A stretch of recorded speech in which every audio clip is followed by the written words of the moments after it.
છેલ્લા ઘણા સમયથી ગુજરાતના રાજકારણમાં અનેક એવા વિષયો હતો જે ચર્ચાઈ રહ્યા હતા. એ વિષયો હતા ભારતીય જનતા પાર્ટીના ભાજપના પ્રદેશ પ્રમુખ કે તેમની વરણી ક્યારે થશે, અને હાલ પણ એવી ચર્ચાઓ ચાલી રહી છે કે હવે ભાજપના જે પ્રદેશ પ્રમુખ છે તેમની તો નિયુક્તિ થઈ જશે, પરંતુ શું સીએમ બદલાશે, મંત્રીમંડળના વિસ્તરણો ક્યારે થશે, આ બધી જ ચર્ચાઓ વિશે આજે આપણે વિગતવાર ચર્ચા કરવી છે. કારણ કે હવે ગુજરાત ભાજપને નવા પ્રદેશ પ્રમુખ મળી ગયા છે અને આ સમગ્ર ચર્ચા માટે આપણી સાથે જોડાઈ ગયા છે વરિષ્ઠ પત્રકાર સુનિલભાઈ જોશી.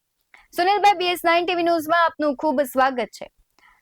આજે જે પ્રમાણે કહેવાય છે ઘણા સમયથી અટકળો ચાલી રહી હતી અને જગદીશ વિશ્વકર્માનું નામ ગુજરાત પ્રદેશ પ્રમુખ તરીકે સામે આવ્યું છે, સૌથી પહેલા તો શું કહેશો? બિલકુલ. ભારતીય જનતા પાર્ટીના પ્રદેશ પ્રમુખનો પ્રશ્ન છે એ છેલ્લા ઘણા સમયથી લિંગરિંગ હતો અને એને કારણે મિનિસ્ટ્રીનું જે પુનર્ગઠન કરવાની વાત હતી, વિસ્તરણ અને ફેરફાર કરવાની વાત હતી, એ પણ સંગઠનના ફેરફારને કારણે એ શક્ય નહોતું બનતું. આજે જગદીશ વિશ્વકર્માને ગુજરાત ભાજપ પ્રદેશ પ્રમુખ તરીકે નિયુક્ત કરવામાં આવ્યા છે અને CR પાટીલનો 5 વર્ષ ને 74 દિવસનો કાર્યકાળ પૂરો થયો છે. CR પાટીલના કાર્યકાળ દરમિયાન 156 બેઠક મળવાનું એક વિક્રમી કામ થયું હતું, પરંતુ છેલ્લે વિસાવદરની ચૂંટણીમાં, જે પેટા ચૂંટણીમાં ભારતીય જનતા પાર્ટીના ઉમેદવારનો પરાજય અને આમ આદમી પાર્ટીના ગોપાલ ઇટાલિયાનો વિજય, અને એ પણ પાટીદાર યુવા ચહેરા તરીકે વિજય, અને ત્યારબાદ એની વધતી લોકપ્રિયતા સાથે ભારતીય જનતા પાર્ટીમાં એક જૂથનું જે પ્રતિનિધિત્વ, એટલે પાટીલ જૂથનું જે પ્રતિનિધિત્વ વધી ગયું હતું, એની સામે વ્યાપક ફરિયાદો થઈ હતી. વડાપ્રધાનને પૂર્વ ધારાસભ્યોએ અને બીજા પણ ઘણા હોદ્દેદારોએ અને પૂર્વ હોદ્દેદારોએ પત્રો લખ્યા હતા, રજૂઆતો કરી હતી, રૂબરૂ રજૂઆતો કરી હતી, અને ક્યારેક તો રજૂઆતો થોડી ગરમા ગરમી પણ પડદા પાછળ થઈ હતી. એ તમામ સમાચારો અખબારોમાં નહોતા આવ્યા, પરંતુ ખાસ કરીને સૌરાષ્ટ્રમાં ભારેલા અગ્નિ જેવી સ્થિતિ થઈ ગઈ હતી. અને એની સીધી નિશાની તમને ત્યારે ખબર પડી કે રાજકોટ શહેર ભાજપના પ્રમુખ તરીકે દાવેદારી કરવાનો સમય આવ્યો ત્યારે મુકેશ દોશી સામે 27 જેટલા ઉમેદવારો મેદાનમાં આવ્યા છે. તમારે જગદીશ પંચાલના કેસમાં તમે જોયું કે બિનહરીફ એમની વરણી થઈ ગઈ. તો અહીંયા આ થયું. પછી સર્કિટ હાઉસમાં ત્યારે મયાબેન કોડનાણી નિરીક્ષક તરીકે આવ્યા હતા. એમને રજૂઆત કરવા ગયા તો પૂર્વ મેયરો, પૂર્વ ધારાસભ્યો અને પૂર્વ કોર્પોરેટરો અને રનિંગ કોર્પોરેટરો એમણે પણ કીધું કે ભાઈ જૂથબંધી એ બહુ અમને ખૂબ જ રીતે હેરાન કર્યા છે. અને આ જ વસ્તુ જુદા જુદા સ્તરેથી આવતા આવતા એ લેવલે આવી કે હવે હતું. અને એની સાથે મસ્તુ પણ પાટીલનો ત્યાં કેન્દ્રમાં કેન્દ્રીય મંત્રી તરીકે જરૂરિયાત હતી. બિહારમાં એમને પહેલેથી જ સ્થાન આપી દીધું સહપ્રભારીનું, અહીંથી મુક્ત કર્યા પેલા, એટલે સંગઠનમાં બિહાર પણ અત્યારે ચૂંટણીનો તબક્કો છે તો એમના લાભ લેવાશે. પરંતુ ગુજરાતના રાજકારણમાં ફરી અમિતભાઈ શાહનો સિક્કો છે અને એમનો દબદબો છે, અને અમદાવાદનો દબદબો છે, એ ફરી વખત આવ્યો છે.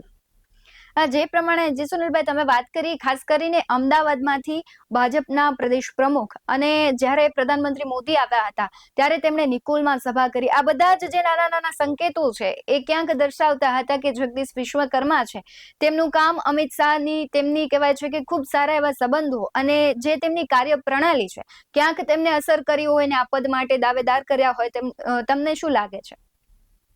જગદીશ વિશ્વકર્માની કેરિયર જોઈ તો 1998માં એવો છે ને, એક બોર્ડના પ્રભારી તરીકે એમણે કામ શરૂ કરેલું, અને એમણે 2 વખત ચૂંટણી છે એ નિકોલમાંથી ધારાસભામાંથી ચૂંટણી જીતેલા, અને અમદાવાદ શહેર ભાજપના પ્રમુખ પદે રહી ચૂકેલી વ્યક્તિ છે.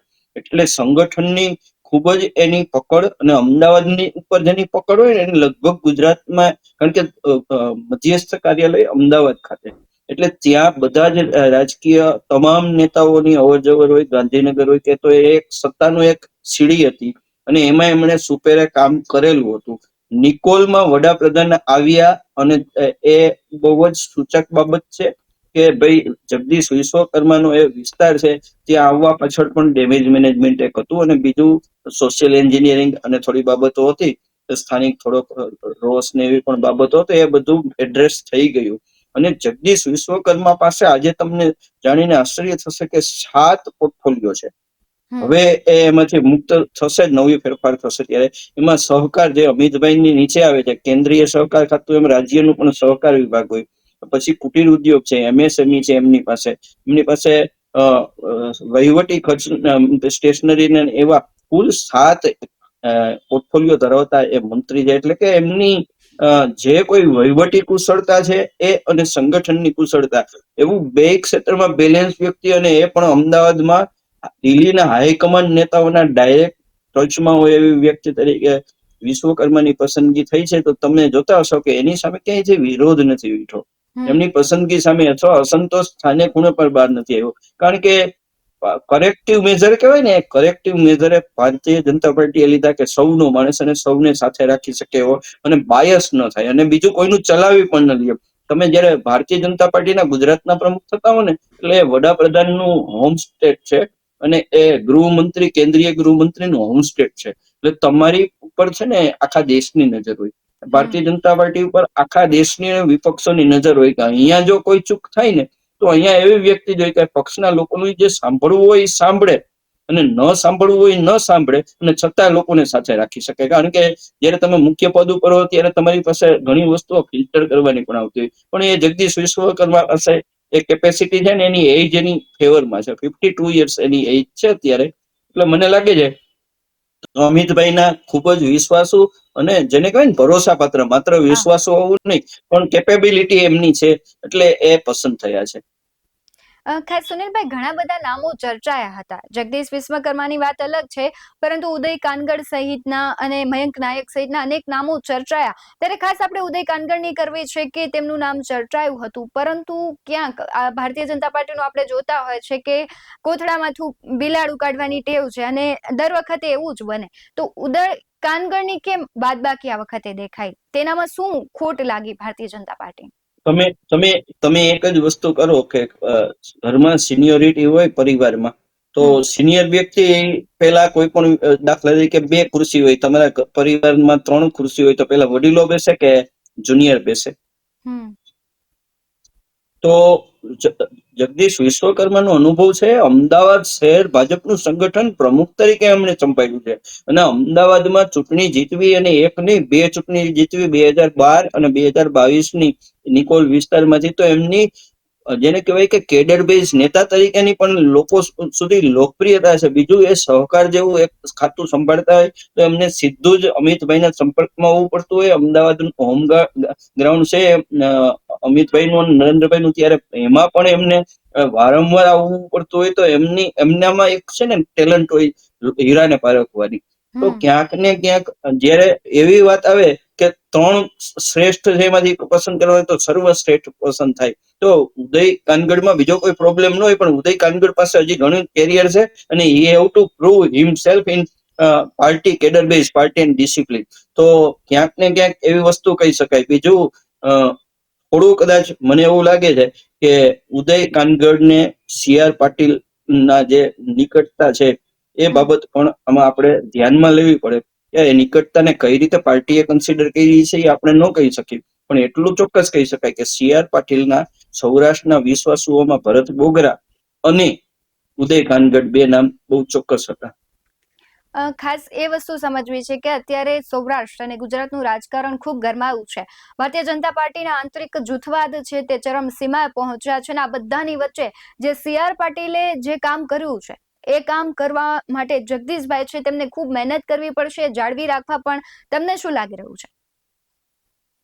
પહેલી વાત તો CR પાટીલ સૌ પ્રથમ વખત છે ને ગુજરાતમાં 156 બેઠક સુધીનું ધારાસભામાં 156 બેઠક આપી શક્યા છે. ભારતીય જનતા પાર્ટીનું પ્રતિનિધિત્વ 182 માંથી 156 બેઠક હોય એટલે એ એક બેન્ચમાર્ક થઈ ગયો છે, અને આ બેન્ચમાર્ક કોઈ પણ પ્રદેશ પ્રમુખને જાળવવો કે કોઈ પણ મુખ્યમંત્રીને જાળવવો એ આજે નહીં પરંતુ આવતીકાલે પણ ચેલેન્જ હશે. કારણ કે ભારતીય જનતા પાર્ટી આજે એક ક્રોસ રોડ ઉપર આવી છે.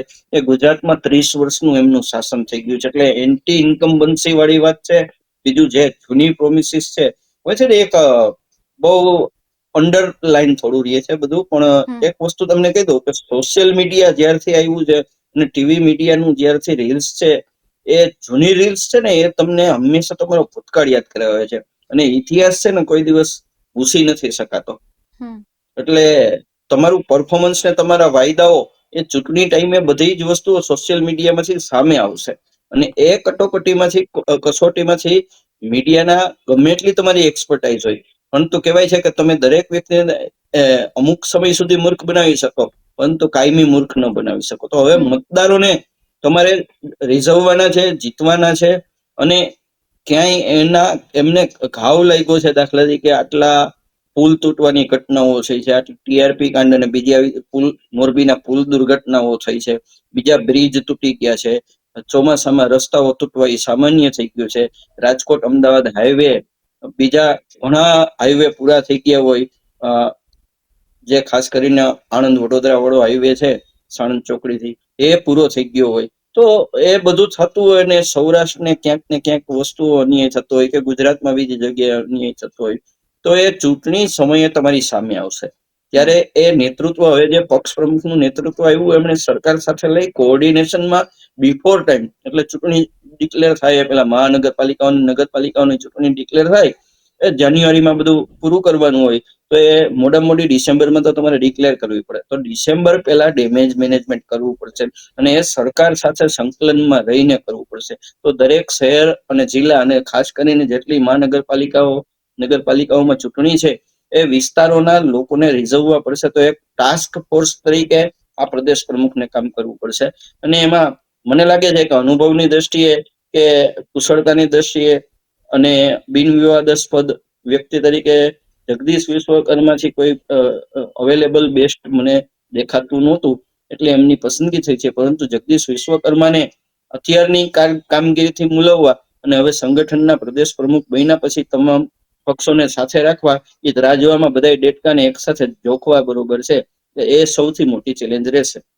હા, એ જ પ્રમાણે કે ભારતીય જનતા પાર્ટીમાં આમ પણ ઘણી વખત કહેવાતું હોય છે કે બે જૂથો કામ કરે છે, અને બંને જૂથોને સાથે રાખી અને કોઈ એક વ્યક્તિને પસંદ કરવા એ ક્યાંક પાર્ટી માટે પણ અઘરું થઈ જતું હોય છે. ને પાર્ટીએ જગદીશ વિશ્વકર્માને પસંદ કર્યા છે, ત્યારે હવે જોવું રહ્યું કે ભારતીય જનતા પાર્ટી છે તેમાં આંતરિક જે જૂથવાદ છે, આંતરિક જે વિકાસ કામો છે, એમાં અડચણરૂપ થાય છે કે નહીં? તમને શું લાગી રહ્યું છે કે જે જૂથો છે એ ક્યાંક સંગઠનના પ્રમુખ હોય કે કોઈ હોદ્દેદાર હોય તેને કામ કરવામાં ક્યાંક અસર કરે છે?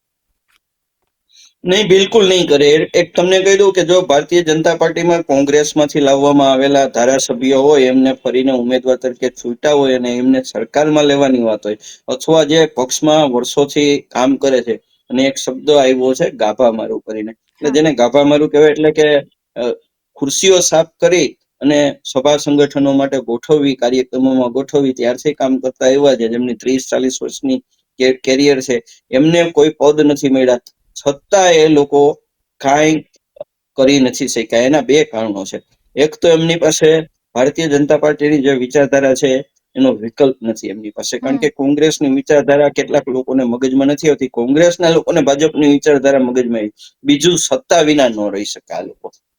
સત્તાના પડછાયામાં રહેશે, સત્તા સીધી નહીં મળે, ખુરશી નહીં મળે તો રહી શકશે ભારતીય જનતા પાર્ટીના નેતાઓ, કાર્યકરો, અગ્રણીઓ, પણ સત્તાથી વિમુખ થઈને, એટલે તે વિરોધ પક્ષમાં કામ કરવાનો એક અનુભવ 30 વર્ષની પેઢી ભૂલી ગઈ છે. એટલે 3 દાયકામાં જે સક્રિય થયેલા લોકો છે, 3 દાયકાથી 1995 થી 2025, એ લોકોએ છે ને સત્તા સિવાયનું ભાજપ જોયું જ નથી. એટલે વિરોધ પક્ષો એવી જ એને ખબર નથી, કારણ કે કોંગ્રેસનો વિરોધ છે એ કોઈ દિવસ એવા લેવલે નથી આવ્યો કે ભારતીય જનતા પાર્ટીને કંટ્રોલ કરી શકે કે કમ્પેલ કરી શકે.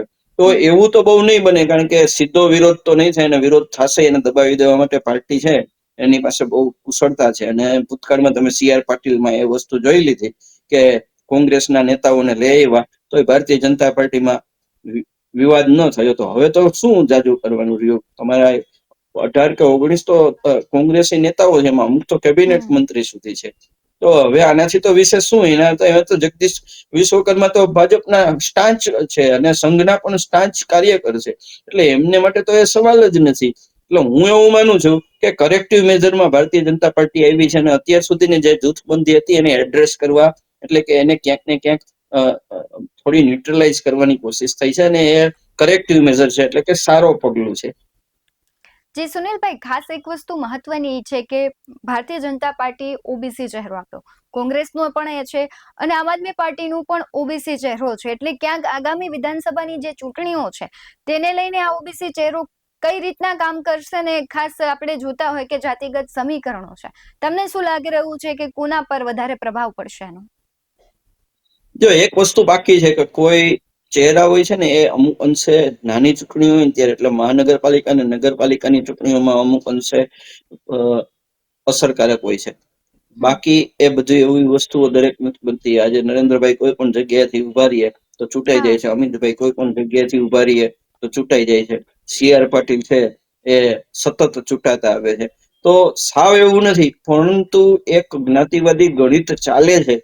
એટલે પાર્ટી છે એ બાહ્ય દ્રષ્ટિએ, ગુજરાતના મુખ્યમંત્રીનો તમને દાખલો આપું, સદગત વિજય રૂપાણી સૌથી માઇનોરિટી, એટલે કે જૈનોની વસ્તી 2% હતી, એમાંથી ગુજરાતના મુખ્યમંત્રી બન્યા હતા. એ ભારતીય જનતા પાર્ટીમાં એ તાકાત છે કે એમને જયારે નેતા સર્જન કરવું હોય તો એ કરી શકે. આજે ભૂપેન્દ્રભાઈ પટેલનું ક્યાંય નામ નહોતું અને એ સરપ્રાઈઝ તરીકે સીએમ ગુજરાતના છે ને આજે એ બેઠા છે, પ્રેમથી બેઠા છે. હવે જે આવશે એ વસ્તુ બરોબર, પણ જે પોપ્યુલર અર્થમાં તમે જે સાંભળવા માંગો છો ને એ વસ્તુ એવી છે કે ઓબીસી ફેક્ટર એટલા માટે અસર થઈ ગયું છે કે એક તો 25% એનું જે અનામત વાળી વાત આવી છે એટલા માટે, બીજું કોંગ્રેસે ઓબીસી ફેક્ટર ઉપર કામ કર્યું છે અને ખાસ કરીને ઉત્તર ગુજરાતમાં ગેનીબેન છે, આ બાજુ ચૈતરભાઈ વસાવાનું છે, એ બધી જે બાબતો બને છે ને, તો ક્યાંક ને ક્યાંક ઓબીસી ફેક્ટર પાટીદાર સામે ન્યુટ્રલાઇઝ કરવા પણ ઉપયોગ કરવો પડે. કોંગ્રેસે ભૂતકાળમાં એક વખત સીડી પટેલને પ્રદેશ પ્રમુખ બનાવ્યા હતા અને એમાં એમને બહુ સફળતા મળી હતી, કોળી સમાજમાંથી આવતા હતા. તો આ વસ્તુઓ એવું થાય કે ઘણા ઓબીસીમાં ઘણી જ્ઞાતિઓ આવે છે. આપણે સૌરાષ્ટ્રમાં જે વિશ્વકર્મા કહેવાય છે તો 13 તાસડીઓ આવે છે એમાં, એટલે 13 તાસડી શબ્દ વપરાય છે. ટૂંકમાં પેટા 13 જ્ઞાતિઓ આવે છે જે વિશ્વકર્મા સમાજ નીચે આવી જાય, બરોબર. તો ક્યાંક ને ક્યાંક એ ગણિતને છે ને કાઉન્ટર કરવામાં આવ્યું છે. એટલે કે કોંગ્રેસના ઓબીસી નો પ્રચાર કરીને કઈ નાની ચૂંટણીઓમાં છે ને માર્જિન, નાના ટૂંકા માર્જિનથી જીતી શકાય, તો ક્યાંક અપસેટ થાય નહીં એટલે ન્યુટ્રલાઇઝ કરવા કર્યું છે. બાકી વિધાનસભાની ચૂંટણીઓમાં કોઈ ઉમેદવાર છે એ રીતે ચૂંટાઈ જાય એવું સાવ નથી બનતું કોઈ જ્ઞાતિનો. રાજકોટમાં દાખલા તરીકે વજુભાઈ વાળા છે, એ ત્યારની રાજકોટ 2 કહેવાતી અને અત્યારે વેસ્ટ કહેવાય છે.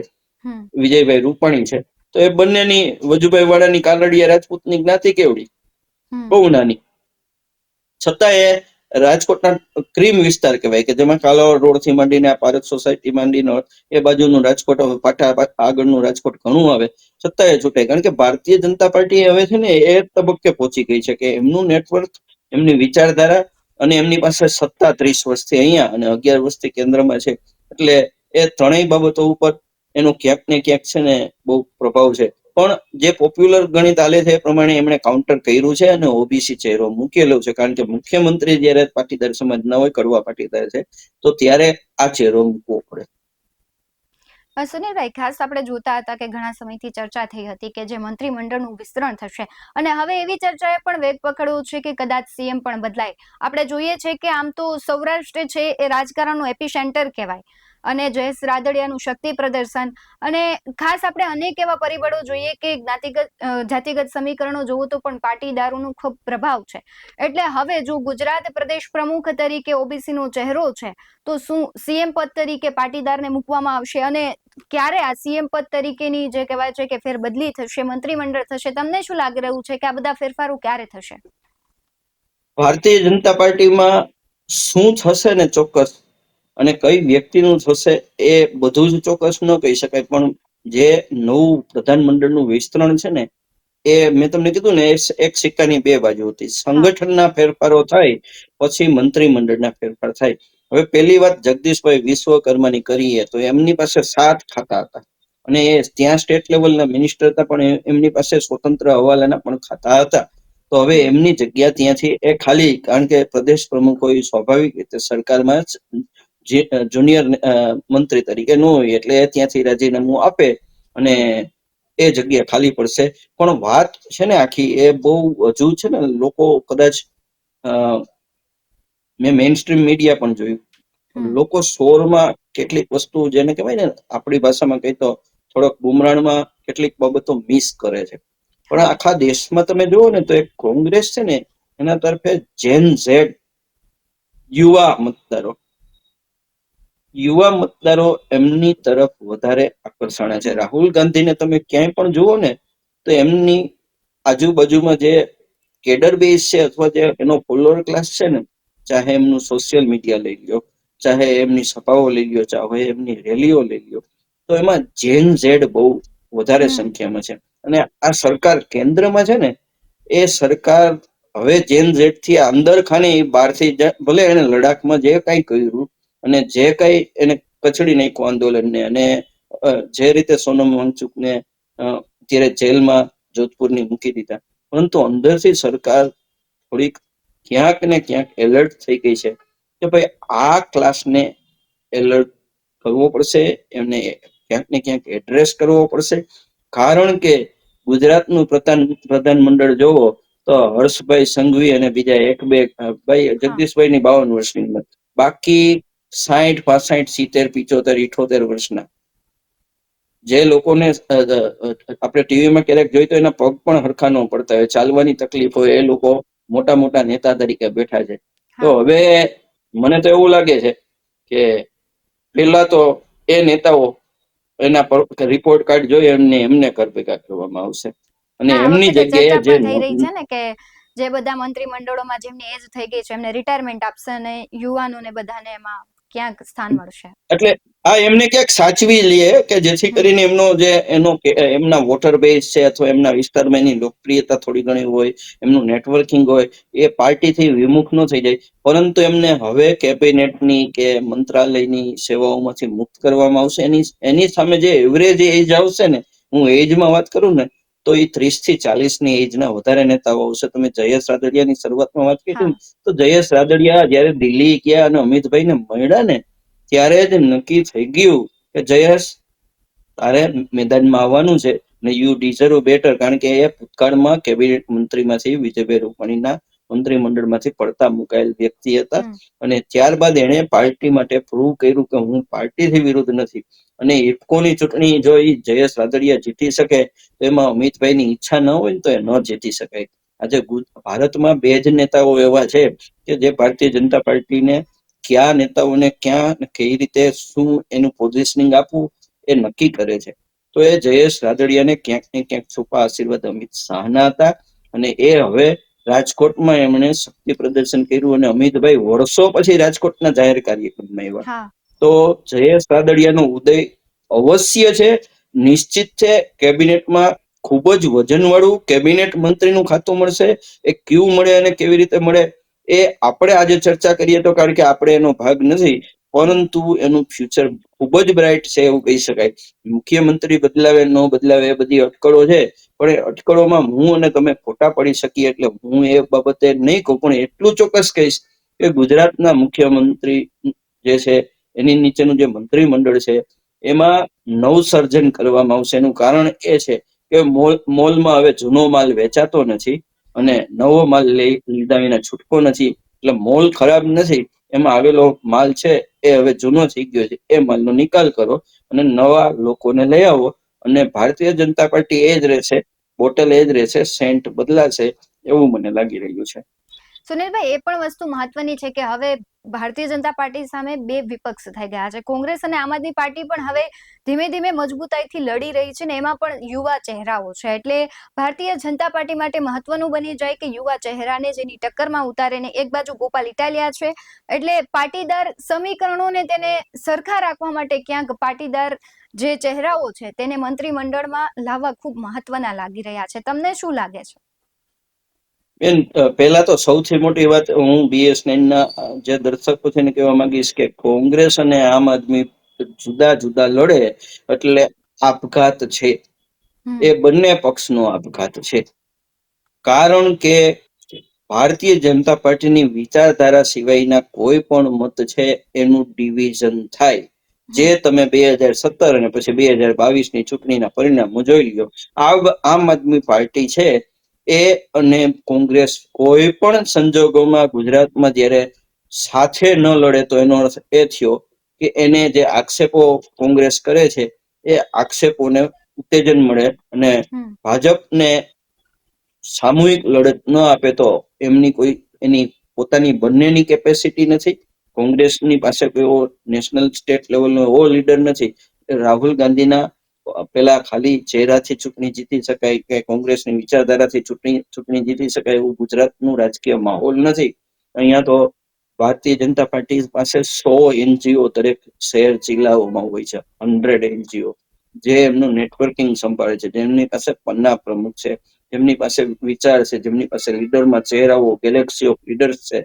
એની સામે કોંગ્રેસ પાસે એક જ વસ્તુ છે કે ભારતીય જનતા પાર્ટીએ જે હિન્દુત્વ અને વિકાસની વાત કરી હતી, બે મુદ્દા નબળા પડ્યા છે અને ખાસ કરીને ગવર્નન્સ નબળું પડ્યું છે, બેરોજગારી વધી છે અને ખાસ કરીને પ્રોમિસિસ ફોલ્સ સાબિત થયા છે. એ સંજોગોમાં અને ક્યાંક ક્યાંક હિન્દુત્વની જે વાત હતી એમાં પણ તમે ક્યારેક કોઈ જેકબ છે આઈપીએસ, એને તમે સાઉથમાં લઈ આવો અને સંઘમાં લઈ આવો, ક્યાંક તમે મુસ્લિમોને ઈદી બાંટવા માટે વડાપ્રધાન નીકળે, તો જે મુખ્ય વાત હતી કે હિન્દુઓને મુસ્લિમોને સામસામે કરીને રામ મંદિરથી ચૂંટણી લડાઈ હતી અને ત્યારથી ભારતીય જનતા પાર્ટીનો જેને કહેવાય કે ફૂલ ફોર્મમાં સત્તામાં આવી હતી ત્યારબાદ, તો એ બાબતોથી પણ કોન્ટ્રાડિક્ટરી છે. એટલે સવાલ એ છે કે વિરોધ પક્ષો જુદી જુદી વિચારધારા સાથે લડશે તો ભારતીય જનતા પાર્ટીને કોઈ દિવસ હજુ પણ આવતા 10-20 વર્ષ હરાવી શકે એવી શક્યતા નથી, સિવાય કે મતદારો જ નક્કી કરે કે અમારે કોઈ પણને મત દેવો પણ આ ન દેવો. તો પણ થશે એવું કે કદાચ નગરપાલિકાઓ, મહાનગરપાલિકાઓમાં જ્યારે પરિણામો આવી ગયા પછી બંને પક્ષોને સાથે બેસવું પડે ભારતીય જનતા પાર્ટી સામે. એ ભવિષ્યનું તમને દ્રશ્ય હું તમને બતાવું છું. એટલે ઓવરઓલ 2-3 પાર્ટીનો ખ્યાલ છે એ ભારતીય જનતા પાર્ટી માટે તો સારું થાય. એટલે એમાં આમ આદમી પાર્ટી ક્યાં ઈરાદાથી આવતી હોય, કોંગ્રેસ ક્યાં ઈરાદાથી સંગઠન ન કરતી હોય, એ તો મતદારોએ વિચારવાનું રહેશે અને ખાસ તો કોંગ્રેસ અને આમ આદમી પાર્ટીના વ્યૂહરચનાકારોએ વિચારવાનું રહેશે. જી સુનિલભાઈ, આપ જોડાયા તે બદલ આપનો ખૂબ આભાર. જે પ્રમાણે વરિષ્ઠ પત્રકાર સુનિલભાઈએ આખું ગણિત સમજાવ્યું છે કે જે પ્રમાણે આખું જે મંત્રીમંડળના ફેરફારો થવાના છે, આગામી જે પ્રમુખ બનશે એટલે કે જગદીશ વિશ્વકર્મા, તેમની સામે કેવી કહેવાય છે કે અડચણો સાબિત થશે. ભારતીય જનતા પાર્ટી આપણે જોયું કે CR પાટીલે જે ટાર્ગેટ આપ્યા હતા, જે કામ કરવું છે તે કામ આમના માટે કરવું અને તેમને જાળવી રાખવું પણ એ પણ એક ચેલેન્જ ભર્યું જ રહેશે. ત્યારે તમને શું લાગી રહ્યું છે કમેન્ટ બોક્સમાં જરૂરથી જણાવજો. આવા જ વધુ અહેવાલો સાથે ફરી મળતા રહીશું. તમે અમારી YouTube ચેનલને સબસ્ક્રાઇબ કરવાનું, અમને ફેસબુક અને ઇન્સ્ટાગ્રામ પર ફોલો કરવાનું ભૂલશો નહીં. બાકી અવનવી અપડેટ્સ મેળવવા માટે આપ જોતા રહો BS19 ન્યૂઝ. નમસ્કાર.